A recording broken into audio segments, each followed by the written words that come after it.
Ahora vamos a buscar el valor de la presión arterial con el método auscultatorio. ¿Qué va a suceder en este método auscultatorio? Pues en este método auscultatorio vamos a utilizar tanto el tensiómetro, como lo hicimos últimamente, y el fonendoscopio. Ahora, voy a utilizar el otro brazo, ya que fue muy reciente la toma de presión en y así pues que no haya un desbalance.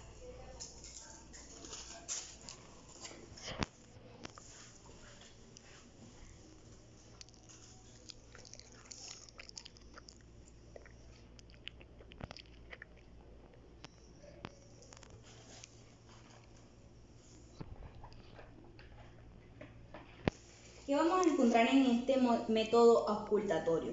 Pues este método auscultatorio va a tener varias fases. Puede ir de una fase 1 a una fase 5 o en caso tal puede ir de una fase 1 a una fase 4. ¿Qué vamos a encontrar en esta fase? En la primera fase vamos a encontrar la sístole, que es donde vamos a escuchar el primer ruido.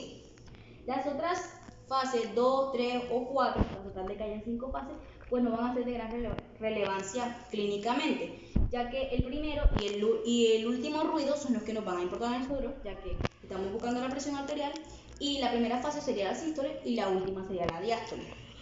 Entonces vamos a proceder. Mano en forma de supinación, como si estuviéramos pidiendo.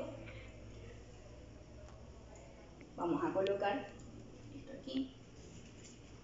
Ahora no vamos a hacerlo con los dedos, sino con el fonendoscopio.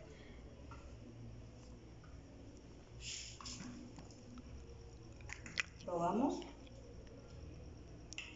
Ahora sí. Lo colocamos en la arteria braquial o pulso braquial, donde escuchamos el pulso. Aquí lo podemos escuchar claramente.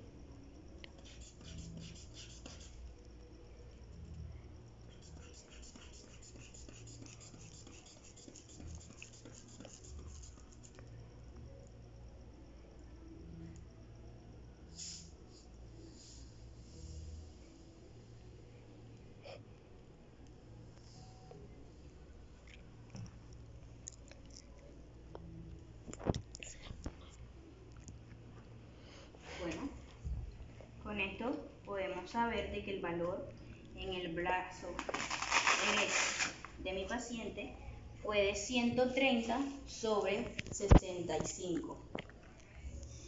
Al parecer hubo un momento en este lado del brazo, puede ser por el